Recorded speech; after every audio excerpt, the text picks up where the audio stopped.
This video is brought to you by the Affinity Trading Institute. Affinity offers two versions of trading software, but you can use any software that you are comfortable with. TradeZero is a trading application that runs on a computer. WebTrader is a web browser version of the software. Which version you choose is your personal preference. This video will talk about WebTrader and the portfolio window.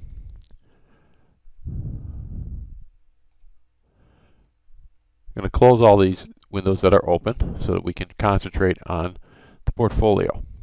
So I click on Window, Portfolio. Now this window will show us for the account any open positions, closed positions, or open orders. And I say open orders, orders that are pending. So I have nothing going on right now because I'm in the aftermarket.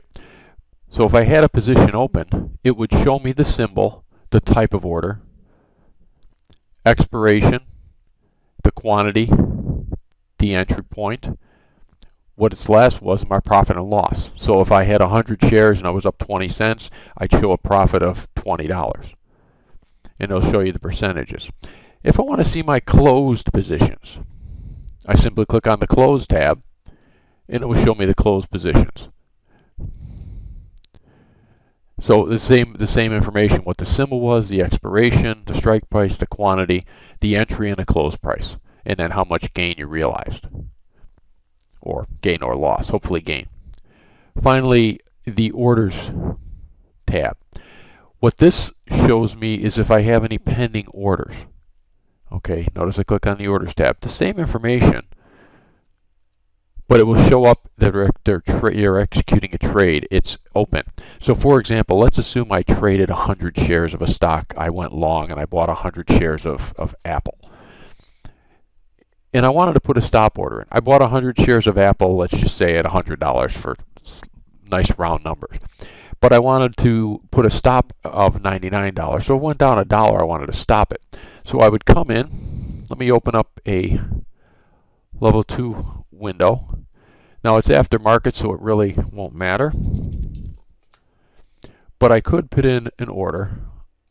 If I had owned Apple and I bought it and went long, and I had 100 shares, let's for sake of argument, and I want a stop price of $99. I only want it to go down in $1. If it goes down $1, I want out. Take my loss. So I simply click Sell.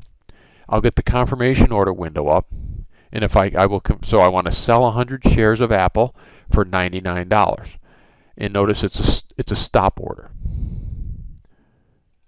That's the key. That's a stop order. The expiration is good for the day. It'll expire at the end of the day if you don't cancel it. Once I confirm this window, the order will go in and it will sit here. If it's been accepted by the market, it will sit here and be open. So it will appear in this area. If the order is appearing here, the thing that you have to realize is you can't put in another order on the same stock. So I have a sell order, right? If I want to change that, I have to click out of that order, and you can simply click on this, and there's an X, and it will cancel the order out, and then you can execute another position or another trade on that position. So that's how the portfolio window works. So typically you're looking at your open positions, watching if you're making money. If you want to look at your closed positions, how much money have I made or lost today, and any pending orders or open orders is the way to look at that. So that's how you look at your portfolio. And the thing about WebTrader is you can open as many windows as you want. I don't believe there's a limit. Now, why you'd want to open 10 or 15, I don't know, but again, that's your personal preference. But keep in mind that all the windows that you open are taking up bandwidth. So the more that you open, the more things that need to be refreshed, which will make it slower. So let's say I want to open a couple of charting windows. I can open up a couple of charting windows, and it'll size them and put them in where it feels appropriate. I can move them. I can open up another trading window, or charting window I should say. Let's say I pull this one over here. Okay, now I have 1, 2, 3, 4, 5 windows, sections of my trading window open. So 1, 2, 3, my watch list, Apple.